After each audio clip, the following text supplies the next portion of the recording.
Hi everyone. तो मैंने आज ये तो देख लिया, अगर आपके पास पैसा हो तो आप एफआईआर भी बदल सकते हो, और इस चीज़ को प्रूव करूंगा। पर उससे पहले लड़ाई किस बारे में हुई, क्यों हुई, हम इस बारे में बात नहीं करेंगे।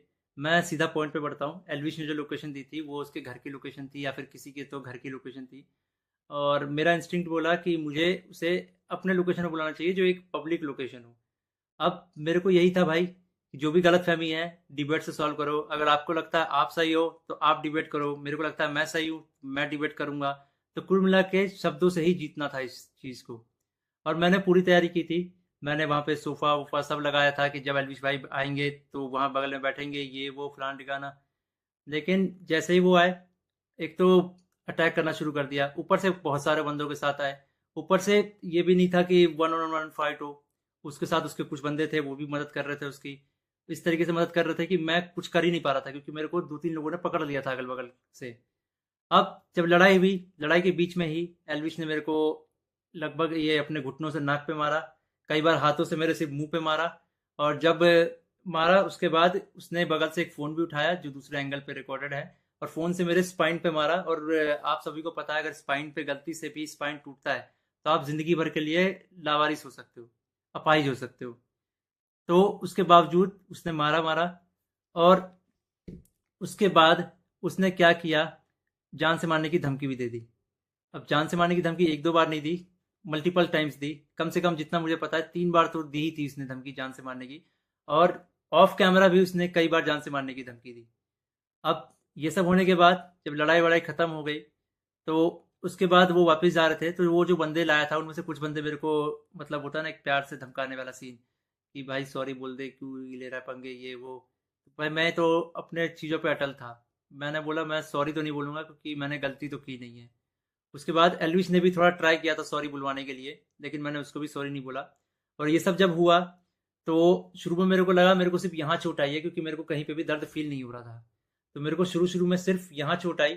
उसके बाद 1 डेढ़ घंटे बाद मेरे को यहाँ पे दर्द होना शुरू हुआ, और फिर 2 से 3 घंटे बाद मेरे पूरे स्पाइन में दर्द होना शुरू हुआ। और इस तरीके से हुआ कि मैं सो ही नहीं पाया। सुबह 4 बजे मैंने सोने का ट्राई किया था, मैं दोस्त के घर साकेत गया हुआ था। मैंने सोने का ट्राई किया, अनफॉर्चुनेटली मैं दर्द से सो ही नहीं पाया। उसके बाद हम जब दर्द हो रहा था तो हम गए वहाँ पे मैक्स हॉस्पिटल साकेत के, मेडिकल निकलवाने। तो उन्होंने मना कर दिया, विदाउट एफआईआर नहीं होगा। तो मेरा यही था, मेरा दिमाग शॉक में था, एफआईआर हमने की नहीं थी। फिर हमने डिसाइड किया कि दोपहर के 12 बजे के आसपास हम एफआईआर करेंगे लॉन्च, और उसके बाद मेडिकल करवा लेंगे पुलिस की मदद से ही। तो हम गए एफआईआर करने। अब जब एफआईआर करने गए, तो हमने पूरा बता दिया कि भाई ये सेक्शन लगाना है, अटेम्प्ट टू मर्डर है, साफ साफ दिख रहा है। तो वो जो एसएचओ थे, उन्होंने बहुत अच्छे से बात की। उसके बाद एसएचओ अपने इंस्पेक्टर के फ़ोन में कॉल करते हैं, बोलते हैं कि पूरा इसको ना पब्लिक मत करना, गुप्त तरीके से रखना, हम लोग गुप्त तरीके से लड़ेंगे। मेरे को तभी डाउट था कि एफआईआर को दबाने की कोशिश की जाएगी। और वही हुआ। अभी मैंने एक आर्टिकल पढ़ा जिसमें एल्विश के ऊपर एक भी वो सेक्शन नहीं लगा जो मैंने एफआईआर में लिखवाई थी। अटेम्प्ट टू मर्डर का एक भी सेक्शन नहीं है उसमें। तो कुल मिला के मैं क्या समझूं, अगर आपके पास पैसा हो तो आप एफआईआर भी बदल सकते हो। मतलब हरियाणा में इस तरीके से गुंडागर्दी चल रही है कि एक बंदा आता है, मारता है, और उसके खिलाफ कोई एक्शन नहीं होता। उसको पुलिस पकड़ के लेके नहीं जाती। यहाँ पे इस बात को 24 घंटे हो चुके हैं, और वो बंदा अभी हंस रहा होगा कि उसको कोई पकड़ के नहीं ले गया, उसको फर्क ही नहीं पड़ा होगा। मैं हरियाणा के सीएम खट्टर जी से रिक्वेस्ट करना चाहूंगा कि इस गुंडे अलविश यादव को अरेस्ट करवाओ। इसका बैकग्राउंड बहुत खराब है। जिस तरीके से ये यूथ को इंस्पायर कर रहा है, वायलेंस को प्रमोट कर रहा है, उससे साफ साफ पता लग रहा है यूथ बहुत गलत वे में मोटिवेट हो रही है इससे। और ये चीज़ बहुत ही खराब है। तो खट्टर जी, मैं इंडिया के कानून पे बहुत भरोसा करता हूँ, लेकिन अगर यहाँ पे नाइंसाफ़ी हुई तो एक तरीके से बहुत सारे लोगों को ये तो समझ में आ जाएगा कि इंडिया का कानून सिर्फ गरीबों के लिए बना है, अमीरों के लिए नहीं बना है। तो मैं नहीं चाहता कि ये कानून भी, ये एफआईआर भी दब जाए। और साफ साफ पता लग रहा है दबाने की कोशिश की जा रही है इस एफआईआर को। अगर ये एफआईआर दबता है तो ये इंडिया के कानून की हार है।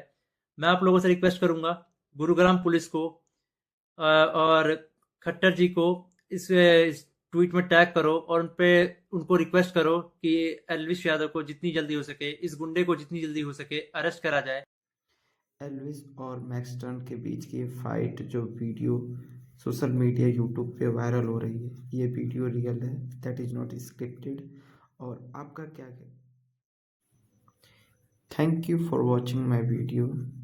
मेरे channel Dev review and reaction world को सब्सक्राइब करें, चैनल को वीडियो को लाइक करें एंड शेयर करें। Thank you.